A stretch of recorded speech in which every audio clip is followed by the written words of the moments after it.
Was there a first song then when everything kind of came together and you thought, okay, well, this is kind of what we were looking for?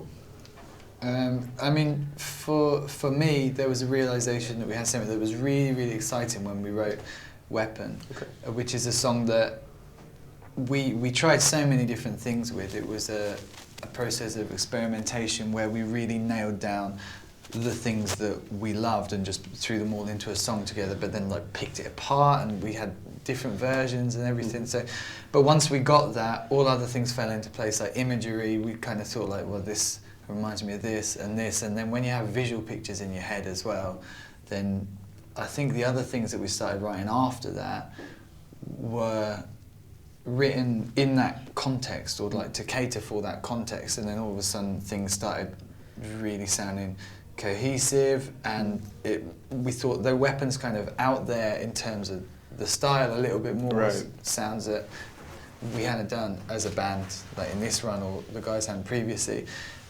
It was still in keeping and like indicative of a new direction, and then other things fit in different places from there. So yeah, something like that was in a new direction, and then the other things like were a reflection of that or a reaction to that in some way. And then what you say about Weapon, did you discuss the song then as it was kind of developing? Do you discuss themes or does the music drive what direction it takes? It's always, I think the music drives it. Only because, sorry. I mean, that song was a loop, and then I don't know. I mean, it just kind of like it had the loop, had a little bit of the music, then the melody kind of dictated where the song was going, and I don't know. It just kind of that song. I mean, as with most songs, they just kind of you put one piece on and you put another piece on, and then like I think a few of the songs, the reason they have the vibe. I keep using the word vibe, and I apologize. It's just so vibelicious. Yeah, I mean, it's a really terrible word.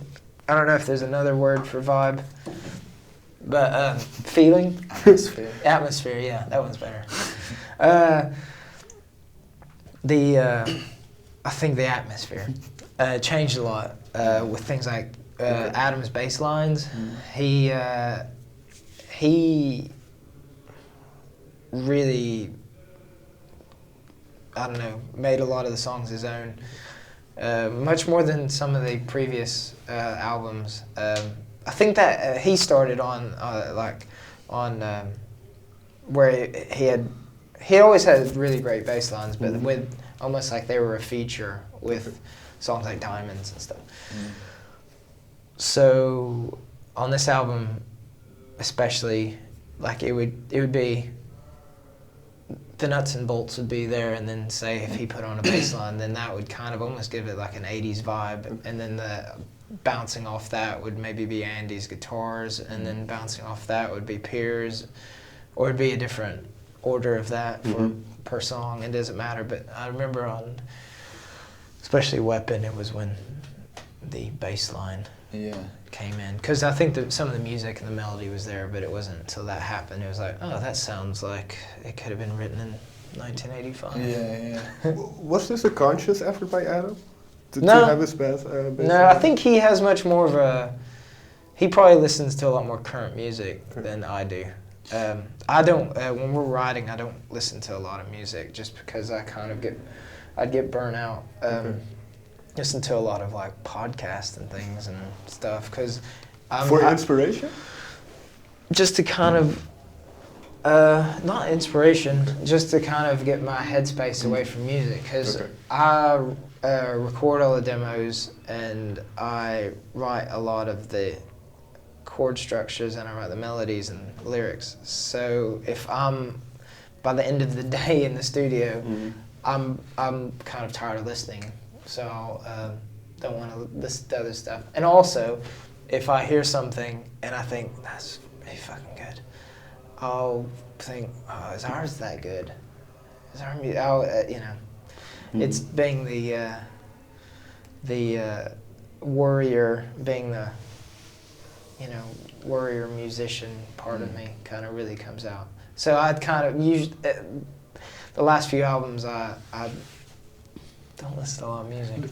Is making an album a difficult process, though? No, it's really fun. Okay. I love it. I love the. It's my favorite thing to do in a band is because we have our own studio. We come in a few days a week. That's another thing. We come in 3 days a week, so it's. I think anymore you kind of get burnout and you don't think of as many things. It's good to have that excitement to come in. And I think all of us get really excited to come in the studio when we're writing. It's like, great, what are we gonna do today? There's nothing, you know, and by the end of the day, we've usually got some form of song that's quite developed. So that's exciting. And in terms of the lyrics, then, is that your thing, or do you share it as well? Yeah, it's my thing. And I think on every album I always say to the guys, like, feel free to like add lyrics, because and then I'm probably secretly protective over doing it as well, because I've written lyrics for so long.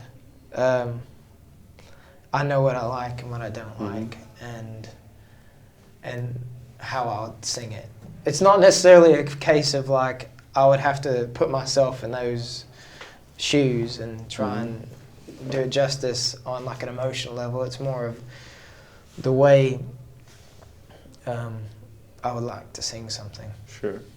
And in that sense, then, Andrew, do you know what he's writing about? Do you know what the songs are about?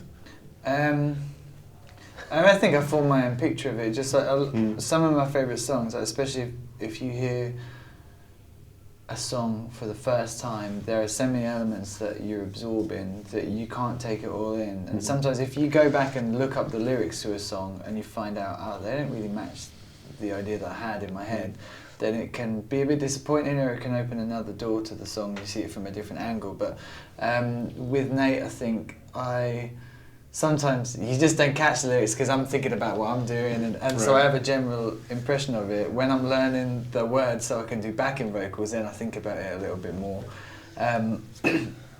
But yeah, I think sometimes Nate's talked about what the songs are about a little bit later on, and I thought, oh well, I didn't even know that that's what it was about, because they're a bit abstract or whatever, or because of the inspiration where they came from for Nate. And so then it will kind of unlock something, and it might make me view my own part differently, or, you know, we all have different places we write from. In fact, you were talking about Adam and where he writes from. One thing about Adam is that the kind of music I think that he enjoys and listens to and absorbs a little bit in a different way is more rhythmically based, as it often is with a bass player. Same with Piers as well. And Nate might come from a more emotional place, I might be more, I don't know, harmonic or whatever, so that you get those ingredients of where you're all coming from, and it all complements each other. So yeah, what we were talking about Weapon, like he came from a slightly different rhythmic place than we would have thought of, and that's when it's like propelled to a new direction.